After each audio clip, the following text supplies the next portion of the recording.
Assalamualaikum warahmatullahi wabarakatuh. Salam sejahtera untuk kita semua. Perkenalkan, saya Ade Suatun Hasanah SIPMSI, dosen S1 Ilmu Administrasi Negara di kampus STIA dan Pemerintahan Anissa Dwi Safarisi Palembang.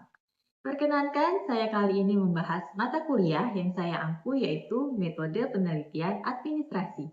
Pada mata kuliah MPA ini menggunakan metode DIA atau Delivery, Interaction, and Assessment yang mencoba untuk fokus pada student learning, blended learning, dan diskusi kelompok. Video ini dibuat untuk memenuhi salah satu syarat sertifikasi dosen tahun 2026, yaitu pernyataan diri dosen dalam unjuk kerja Tridharma Perguruan Tinggi atau PDD UKT-PT khususnya di aspek pengajaran. Mata kuliah Metode Penelitian Administrasi merupakan mata kuliah wajib pada semester 6 yang memiliki bobot 3 SKS selama 1 semester, dengan teori dan asesmen akhirnya berupa proyek. Bahasa pengantar yang digunakan pada mata kuliah ini adalah bahasa Indonesia. Mata kuliah Metode Penelitian Administrasi merupakan dasar untuk memahami lebih lanjut tentang teori dan konsep-konsep yang dipelajari dalam disiplin ilmu administrasi publik. Mahasiswa diharapkan mampu menjelaskan konsep dasar administrasi publik serta mampu mengemukakan sejarah perkembangan, paradigma, prospek, dan tantangan administrasi publik. Mata kuliah ini dilaksanakan dengan metode pembelajaran ceramah, tanya jawab, diskusi kelompok, studi kasus, dan pembelajaran berbasis masalah yang akan ditempuh sebanyak 16 kali pertemuan. Pada pertemuan 1-7 adalah teori, pertemuan ke-8 UTS, pertemuan 13, 14, 15, presentasi tugas kelompok, dan UAS pada pertemuan ke-16. Pada mata kuliah ini akan membahas tentang yang pertama, paradigma dasar penelitian administrasi dan kebijakan, kedua, empirical gap dan theoretical gap dalam menyusun latar belakang, merumuskan masalah penelitian, menentukan tujuan dan manfaat penelitian. Yang ketiga, literatur yang relevan dalam menyusun kerangka penelitian. Keempat, penyusunan kerangka pemikiran dan hipotesis dalam penelitian kualitatif dan kuantitatif. Yang kelima, pengertian dan implikasi penelitian dari perkembangan big data dan penelitian menggunakan AI dalam penelitian kuantitatif. Keenam, definisi operasional variabel dalam penelitian kuantitatif atau penelitian menggunakan big data. Ketujuh, teknik pengumpulan data dalam penelitian kuantitatif atau penelitian menggunakan big data. Kedelapan, teknik analisis data dalam menggunakan data kuantitatif atau big data. Kesembilan, kerangka pemikiran dan operasional konsep dalam penelitian kualitatif. Dan 10, mampu menyusun teknik analisis data dalam penelitian kualitatif. Capaian pembelajaran lulusan atau CPL program mata kuliah ini adalah mahasiswa mampu menguasai konsep dasar serta metode penelitian, administrasi, dan kebijakan dengan menggunakan beragam metode terbaru dan contoh aplikasinya. Untuk selanjutnya, capaian pembelajaran mata kuliah atau CPMK pada akhir perkuliahan adalah 1. Mahasiswa mampu memahami dan menjelaskan konsep dasar metode penelitian administrasi dan kebijakan. 2. Mampu merangkum dan menginterpretasikan literatur terdahulu dalam menyusun latar belakang dan state of the art penelitian. 3. Mampu merumuskan teknik pengumpulan data dan teknik analisis data dalam penelitian administrasi publik dan kebijakan dengan menggunakan metode kualitatif, kuantitatif, dan big data. 4. Mampu menyusun desain penelitian atau proposal penelitian dan mempresentasikannya dengan baik. Referensi buku utama tentunya dari berbagai buku metode penelitian seperti Creswell dan John Research Design, Qualitative dan Quantitative Approach. Penilaian dan tugas dengan bobot absensi sebesar 10%, tugas 20%, ujian tengah semester 20%, dan ujian akhir semester 50%. Berikut cuplikan mengajar saya secara tatap muka di dalam kelas. Selamat menyaksikan. Assalamualaikum warahmatullahi wabarakatuh. Waalaikumsalam warahmatullahi wabarakatuh. Apa kabarnya hari ini? Baik. Alhamdulillah. Kita ketemu lagi ya sama Ibu. Ada Suatun Hasanah SIPMSI pada mata kuliah metode penelitian administrasi. Nah, sebelum kita memasuki materi kita yang pada hari ini pertemuan keempat ya tentang big data dan AI dalam penelitian kuantitatif, kita bahas sebelumnya pertemuan kita kemarin membahas tentang kerangka pemikiran dan hipotesis. Masih ada yang ingat apa pengertian daripada kerangka pemikiran? Ya, silakan Pak. Karena berpikir itu bisa dibilang sebagai rencana atau pedoman dalam mengerjakan. Oke, yang lain ada lagi kerangka pemikiran. Kemarin kita terdiri dari dua ya. Ada kerangka pemikiran kuantitatif, ada kerangka pemikiran kualitatif. Itu berbeda. Kalau hipotesis, ada yang bisa menjawab? Ya, silakan. Silakan ya.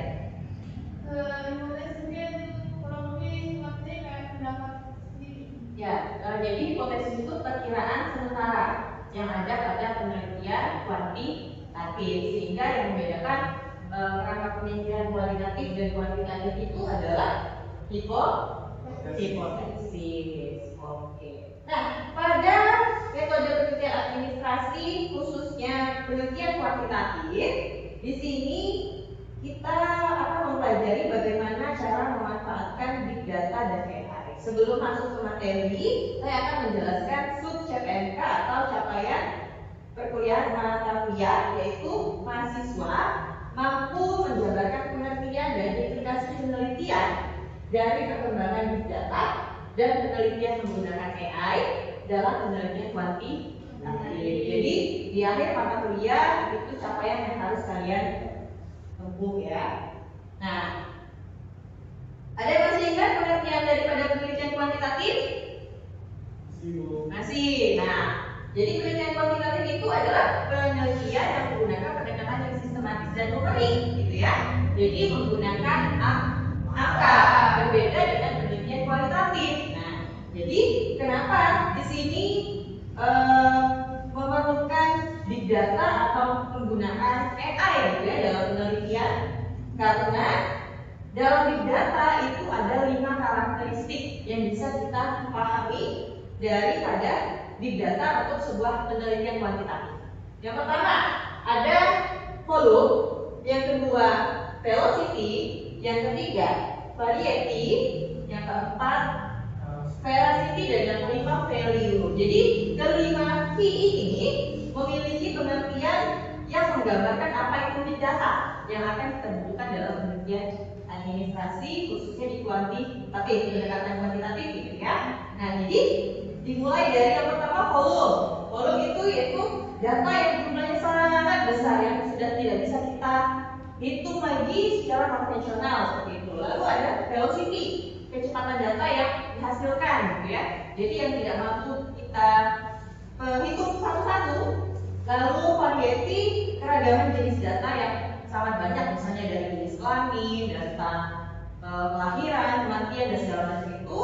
Lalu veracity, keakuratan data. Nah, biasanya big data itu dia keakurasiannya mungkin hampir 90%. Jadi bisa dibilang cukup akurat kalau kita sudah menemukan atau menggunakan big data tadi. Dan yang terakhir adalah value atau nilai informasi yang dihasilkan. Oke. Nah, apa sih contoh-contoh daripada sumber big data ini? Menurut kalian kalau dari media sosial seperti apa misalnya? Informasi yang bisa kita dapatkan?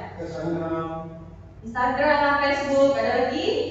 TikTok, apa lagi? Twitter. Banyak ya, itu adalah contoh-contoh platform digital yang besar ya, media sosial yang besar. Lalu kalau dari transaksi digital pemerintah nih, misalnya apa? Komputer? Komputer. Oke, komputer lain. Lalu, Pak? TKTP bisa. Lorenza ada lagi? BRI atau M-Banking ya, bisa. Lalu M-Banking itu masuk termasuk transaksi digital pemerintahan. Nah, lalu ada database kependudukan yaitu seperti IKTP tadi atau dari sensus penduduk ya Pak, dan juga sistem informasi pelayanan publik yang sudah banyak digunakan di Indonesia, khususnya di Palembang juga sudah banyak gitu ya. Nah, jadi dari segala macam sumber big data tadi kita bisa melakukan sebuah penelitian kuantitatif. Nah, bagaimana gimana caranya kita mengimplikasikan big data tadi? Nanti kita lihat ya. Nah, jadi penggunaan big data ini dia datanya itu real time dan juga terstruktur. Nah, jadi seperti misalnya data-data teks, gambar, aktivitas segala macam itu dapat kita analisis dengan menggunakan kuantitatif dan perspektif yang lebih dinamis dan komprehensif. Seperti apa implikasinya atau manfaatnya? Itu ada 3. Oke, kita lihat. Yang pertama, kita dapat menganalisis data itu menjadi lebih komprehensif dan akurat seperti Ibu bilang tadi ya. Jadi misalnya peneliti itu ini meneliti jutaan data atau jutaan hasil kuesioner atau hasil pendapat atau opini publik. Nah, itu bisa menggunakan big data tadi. Itu banyak sudah ada di Instagram gitu ya, di platform-platform media sosial itu sudah banyak sekali. Nah, lalu yang kedua, pengambilan keputusan yang berbasis dengan data itu akan menjadi lebih baik karena data skala yang besar tadi itu dapat memberikan kesimpulan atau empiris yang besar atau yang kuat kepada pengambilan keputusan sebuah kebijakan oleh pemerintah. Misalnya, contohnya apa? Sekarang ini lagi marak atau lagi ramai tentang BBM. Nah, ini itu di semua platform media sosial itu rata-rata kebanyakan komennya apa? Kontra. Nggak ada yang pro. Ya jelas dari semua kalangan ya, kalangan bawah, menengah ataupun atas gitu ya. Terus dolar naik terus gitu ya. Dolar naik, apa lagi? Permasalahan kita apa? MBG. Nah, itu sebenarnya awalnya dari sana, dari MBG gitu ya. Bukan Mas Babil ganteng, bukan ya. Jadi, tapi sepertinya itu adalah sebuah narasi ya, ternyata untuk membuat suatu kebijakan yang tiba-tiba bom gitu ya, BBM menjadi naik. Nah, jadi itu. Jadi dari data yang skalanya besar tadi itu bisa kita peroleh dari big data. Kita bisa memperoleh pro dan kontra tadi, opini pro dan kontra itu kita lihat dari algoritma yang ada di media sosial. Sebenarnya ini sudah banyak, bahkan kita ya orang awam pun yang tidak perlu keahlian khusus itu bisa mengerti bahwa mungkin 85% masyarakat ini tidak setuju sama MBG yang notabene malah bikin banyak masalah ke depan gitu ya. Tapi ya bagaimana pemerintah menghadapi masyarakat ini dengan mungkin sebelah mata atau mungkin data yang ditukar seperti itu. Karena kita sudah jelas bisa melihat bagaimana sih hasil opini publik itu sebenarnya banyak yang tidak setuju kan dengan MBG, tapi kok masih diteruskan dan bahkan dia tidak mau mendengar kata tidak setuju atau tidak suka seperti itu. Oke? Lalu yang ketiga, jadi manfaat daripada big data ini juga dapat mendeteksi pola dan tren yang tersembunyi. Jadi analisis big data ini bisa mengungkap korelasi atau pola yang tidak bisa kita lihat secara konvensional. Selain manfaat, kita akan menemui yang namanya tantangan ya. Walaupun big data ini sangat bermanfaat untuk kita, tapi juga kita harus melalui 3 tantangan. Yang pertama, kompleksitas daripada pengolahan dan penyimpanan data besar yang memerlukan infrastruktur teknologi yang mahal, keahlian yang khusus gitu ya. Nah, itu juga mahal, profesional itu kita harus punya modal besar. Lalu yang kedua, kualitas dan kuantitas data yang bervariasi itu dapat menjadi masalah yang serius karena banyak sekali ternyata data-data yang mungkin ada data anomali juga yang kita tidak ketahui. Nah, itu bagaimana nih kita mengasumsikan data-data yang kira-kira tidak sesuai dengan penelitian kita, yang tidak sesuai jalur, gitu kan, tidak sesuai validitasnya. Itu menjadi tantangan kita kalau menggunakan big data tadi. Lalu yang ketiga, etika dan privacy data. Ini bukan hanya permasalahan big data, tapi permasalahan perkembangan digitalisasi ya kalau menurut saya ya. Karena apa? Ketika kita seorang manusia ini nggak memikirkan etika dan juga moral serta privacy setiap orang yang ada di platform itu sudah sangat merusak gitu ya. Apalagi kalau sampai merusak data pribadi orang gitu ya, atau menjatuhkan karakter dan segala macam. Nah, dalam big data ini juga menjadi sebuah tantangan. Jadi bagaimana kita sebagai peneliti kita memiliki etika dan juga memiliki privacy data. Jadi misalnya kita ini mau mencari atau survei yang opini publik misalnya tentang MBG tadi, kita harus ada etika juga. Kita memberikan penjelasan terlebih dahulu dengan informan kita, gitu kan, waktu kita mau meminta mereka mengisi kuesioner misalnya melalui Google Form. kita meminta izin bahwa kita tidak akan membocorkan rahasia data mereka misalnya. Itu adalah sebuah contoh etika. Nah, bagaimana nih contoh penggunaan big data yang nyata di penelitian? Jadi ada banyak studi-studi kasus atau penelitian-penelitian yang bersifat pendekatannya itu kuantitatif, gitu ya. Misalnya, pada evaluasi kebijakan publik pemerintah Indonesia menggunakan big data dari berbagai sumber data, misalnya data pendudukan, transaksi BPJS, embedding tadi, media sosial, dan program bantuan sosial. Jadi analisis ini itu dapat mempermudah pemerintah ya dalam mencari data yang skalanya besar. Kayak misalnya bantuan dana sosial itu bagaimana nih mereka bisa memberikan bantuan itu secara tepat gitu ya dengan informasi data kemiskinan gitu kan. Nah jadi bagi yang kelas menengah ke atas itu tidak dapat bantuan sosial gitu kan Pak ya. Jadi yang kelas menengah ke bawah itu dapat. Nah itu mereka menggunakan apa? Mereka menggunakan tadi big data yang mereka peroleh dari berbagai platform dan juga data kependudukan. Tuh. Jadi itu biasanya bersumber dari BPS atau Kementerian Sosial. Nah dari penelitian-penelitian juga bisa kalian gunakan sumber-sumber data seperti ini agar kalian bisa menghitung data-data yang banyak itu tidak secara manual lagi gitu ya. Sampai sini kira-kira ada yang mau ditanyakan atau kita lanjutkan ke AI? Lanjut ya, lanjut. Oke, semangat kasih ya. Nah, sekarang AI nih. AI, ada yang tahu pengertian AI? Kecerdasan buatan atau artificial intelligence. Dia itu adalah sebuah teknologi atau mesin gitu ya, yang diciptakan, yang disimulasikan agar memiliki kecerdasan seperti manusia. Tapi dia bedanya buatan manusia. Jadi dia adalah mesin, sedangkan kita otak itu udah lahir, ciptaan tuh Tuhan gitu ya. Dan tapi sekarang AI ini diciptakan bagaimana dia mampu belajar, dia mampu menalar, lalu juga mampu mengambil sebuah keputusan. Nah, jadi di sini contoh teknologi AI itu misalnya algoritma yang belajar dari data dan membuat sebuah prediksi.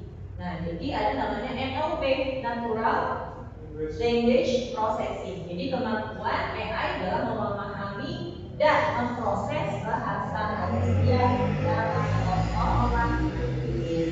Di sini semua sudah menggunakan AI atau belum? Sudah menggunakan AI dengan bijak apa belum? Sudah. Contohnya apa? Misalnya kalau secara bijak? Membantu tugas, mengerjakan tugas. Bijaknya di mana nih? Secara bijak dan etika. Membantu mencari referensi yang valid gitu ya. Jadi ketika kalian ingin mengerjakan tugas, sekarang kalian sudah ditemani oleh AI atau ChatGPT gitu ya, atau Gemini dan lain sebagainya. Nah, tapi bagaimana nih kita bijak menggunakan si AI ini? Jangan sampai kita hanya copy paste klik itu gitu ya, jawaban si AI gitu ya. Karena apa? Karena dia hanya robot atau mesin dan kata-kata yang dihasilkannya itu bukan kata-kata yang manis gitu ya. Jadi perlu kita parafrase, perlu kita kembangkan lagi, perlu kita perdalam lagi. Boleh kita mencari referensi di sana, boleh kita mencari ide-ide penelitian atau ide-ide research gap atau pembaruan-pembaruan penelitian saat ini. Nah seperti itu boleh kita manfaatkan sebaik mungkin, sebijak mungkin. Tapi itu tadi, jangan sampai kita keluar dari etika. Kita hanya copy paste semua jawaban dia, dan itu kayaknya bahasanya itu terlalu kaku kalau menurut saya. Nah, jadi intinya boleh nggak kita pakai AI nih dalam penelitian? Boleh, tapi dengan syarat dan ketentuan. Jadi dalam penelitian kuantitatif ya, AI itu diperbolehkan dalam otomasi analisis data. Jadi AI ini memungkinkan pemrosesan data dalam jumlah yang besar sehingga mengurangi waktu kita, membuat kita efisien dan efektif gitu untuk melakukan analisis. Yang tadinya berminggu-minggu, sekarang sudah bisa 1 jam atau per menit gitu. Itu contohnya apa? Misalnya kita mau memperoleh hasil kuesioner, itu kita cuma butuh beberapa jam untuk memperoleh hasil kuesioner. Itu sudah bisa kita olah dan kita analisis. Jadi penelitian kita itu tidak lagi konvensional kalau seperti dulu ya. Itu zaman saya itu masih ngeprint kertas satu-satu. Terus saya membagikannya, misalnya saya mau meneliti tentang MBG di kampus kita, misal. Terus saya bagi kuesioner ke kalian satu-satu orang. Saya butuh waktu mungkin 1 jam untuk menyampaikan pendahuluannya seperti apa, lalu tujuan saya untuk meminta kalian mengisi kuesioner apa, dan lalu saya kumpulkan, dan itu harus saya hitung secara manual. Tuh. Beda kalau sekarang kita cukup menggunakan AI tadi atau digitalisasi, kita menggunakan Google Form, kita sebarkan kuesioner kita bisa dari rumah atau dari mana saja, kita sebarkan melalui handphone gitu ya, ataupun komputer dan laptop, lalu beberapa jam kemudian kita sudah mendapatkan hasil. Dan hasil itu bisa langsung kita analisis secara akurat dan secara valid dan reliable. Seperti ini. Itu adalah kemajuan teknologi yang bisa kita rasakan gitu ya, dan mempermudah kehidupan atau khususnya di penelitian kuantitatif. Nah, jadi AI tadi bermanfaat ya dalam kehidupan kita, terutama pada penelitian. Ada 3 juga. Jadi kalau AI ini, yang pertama bisa meningkatkan kecepatan dan presisi analisis data secara signifikan. Jadi AI mampu memproses jutaan data. Jadi mau data seberapa banyak dia nggak error, kira-kira gitu kan. Tapi kalau otak manusia kira-kira ketemu banyak angka, error nggak? Error. Nah itu bahaya ya. Bisa stres kan baru strata 1, stresnya belum lah, belum setinggi S3 ya biasanya, itu levelnya belum. Oke, yang kedua, AI itu dapat mengatasi data yang besar dan kompleks tanpa bias manusia. Jadi maksudnya AI ini algoritmanya bisa mendeteksi pola yang tersembunyi tadi ya. Jadi misalnya secara konvensional kita nggak bisa nih melihat gambaran opini publik yang pro dan kontra tentang MBG ini sebenarnya ada apa sih di balik itu. Nah, tapi kalau dengan AI atau dengan data tadi itu bisa terlihat dari pola yang dihasilkan. Lalu yang ketiga, mendorong inovasi metode penelitian yang baru. Jadi AI ini membuka peluang pendekatan analisis yang sebelumnya itu tidak mungkin dilakukan, tapi akhirnya mungkin dan bisa dilakukan dalam penelitian kuantitatif. Nah, seperti big data tadi, 3 manfaat, ada juga 3 tantangan. Nah, apa yang pertama tantangannya? Tergantung algoritma. Jadi kita tergantungan nih sama si AI, analisis AI tadi yang bisa mencerminkan bias dalam data belah pihak dan kesimpulan yang tidak objektif. Jadi seringkali kita fokus atau terlalu tergantung sama AI, kita lupa dengan data di lapangan. Kira-kira gitu. Jadi sehingga hasilnya itu sebenarnya hasil analisa si AI, jadi bukan analisa manusia lagi. Nah, jadi kita balik lagi harus objektif ya sebagai peneliti. Lalu yang kedua, transparansi dan interpretabilitas hasil AI. Jadi seperti apa? Jadi model AI ini sering bersifat black box ya. Jadi dia itu sulit menjelaskan bagaimana keputusan atau prediksi yang mungkin dihasilkan. Jadi mungkin dia akan berubah-ubah.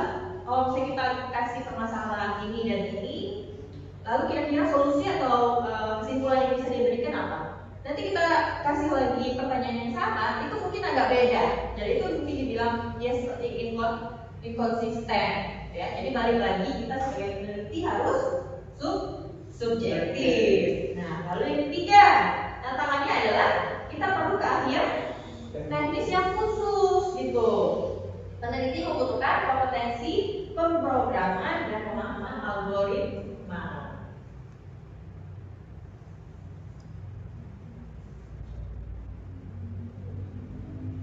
Apa contoh nyata dari penggunaan AI? Contohnya misalnya ya, kita mau menganalisis sebuah sentimen publik nih terhadap pemerintah yang kayak MBG tadi. Jadi kita membutuhkan data survei nasional itu menggunakan akurasi yang sangat tinggi. Disitulah AI bermanfaat gitu ya.